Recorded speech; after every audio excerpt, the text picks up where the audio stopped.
খুব জানবার আগ্রহ থাকবে যে তৃণমূল কংগ্রেস ওনাকে কি কি প্রতিশ্রুতি দিয়ে দলে যোগ দিয়েছেন। দেখুন, আপনাদের মধ্যে যে উত্তেজনা আছে সেই উত্তেজনা আমাদের মধ্যে নেই, কেননা বিষ্ণুপ্রসাদ শর্মা বেশ কিছুদিন যাবৎ ও পরিষদীয় দল এবং দল থেকে নিজেকে কিছুটা বিচ্ছিন্ন করে রেখেছিলেন।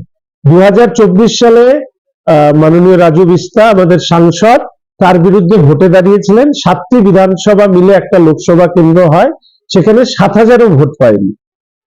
ব্যক্তিগতভাবে আমি মনে করি বন্ধু হিসাবে নিশ্চিতভাবে অন্য দলে যোগ দেওয়া সেটা খারাপ লাগলেও বিষ্ণু যে বিষয়গুলো নিয়ে সোশ্যাল মিডিয়ায় পোস্ট করতে খুব জানবার আগ্রহ থাকবে যে তৃণমূল কংগ্রেস ওনাকে কি কি প্রতিশ্রুতি দিয়ে দলে যোগ দিয়েছেন, সেটা যতক্ষণ না জানতে পারবো তো বলা খুব কঠিন।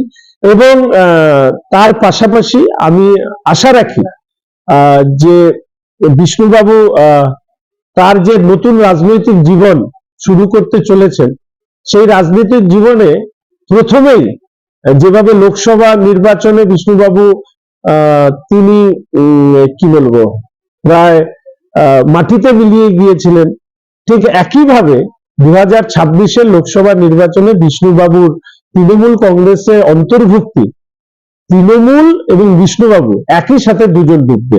কে কাকে নিয়ে ডুববে আমি বলতে পারবো না, তবে দুজনেই ডুববে এটুকু বলতে পারি। এবং দার্জিলিং জেলা প্রত্যেকটি সিট, এবার কালিম্পং সহ প্রত্যেকটি সিট আমরা বিপুলভাবে ভারতীয় জনতা পার্টি জয়ী। তিনি বলেছেন বিজেপি থেকে কোনো কাজ করতে পারছে। আমার মনে হয় সেগুলো তো যা বলার বলতে পারে, তার ব্যক্তিগত বিষয়। 2024-এ তিনি বিজেপির প্রার্থীর বিরুদ্ধে দাঁড়িয়েছিলেন লোকসভায়, দাঁড়িয়ে 7,000 ভোট পেয়েছিলেন 7টা বিধানসভা থেকে। এবার প্রশ্ন হচ্ছে, যদি একান্ত বলেন ব্যক্তিগতভাবে ভাবতে, তাহলে আমি শুধু এইটুকু বলবো যে ওনার যে বিধায়ক হিসাবে উনি যে কন্ট্রিবিউট করতে পারতেন কার্শিয়াং এর মানুষের জন্য, সেটা করতে পারেনি। বরঞ্চ 24-এর পর থেকে বা তার কিছুদিন আগের থেকেই উনি প্রায় মানে রাজনীতি বিচ্ছিন্ন মানুষে পরিণত হয়েছে। ফলে এখন উনি নিশ্চয়ই ভেবে রেখেছিলেন কোন সময় যাবেন, ফলে সেই অনুযায়ী গিয়েছেন।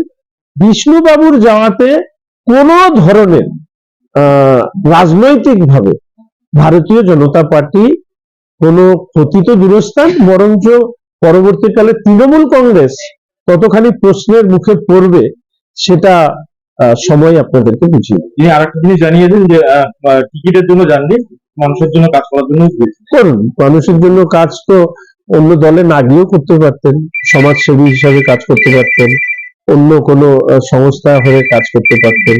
তো রাজনৈতিক দলের সাথে যুক্ত হয়ে তিনি কাজ করবেন, তো সেটা উনি যেভাবে কাজ করতে চান কাজ করুন।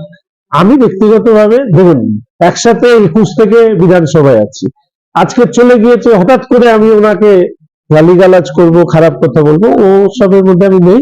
আমরা বন্ধুই ছিলাম, প্রচুর কথা হতো, হোস্টেলের আমরা একসাথে থাকতাম। আমরা জানতাম ও দলের থেকে অনেক দূরে সরে যাচ্ছে, ব্যক্তিগতভাবে বুঝিয়েছে, কিন্তু ওর নিজস্ব ভাবনা আছে, বাচ্চা ছেলে তো কেউ নেই, ফলে ও যেটা ভেবেছে ও সেটা করেছে।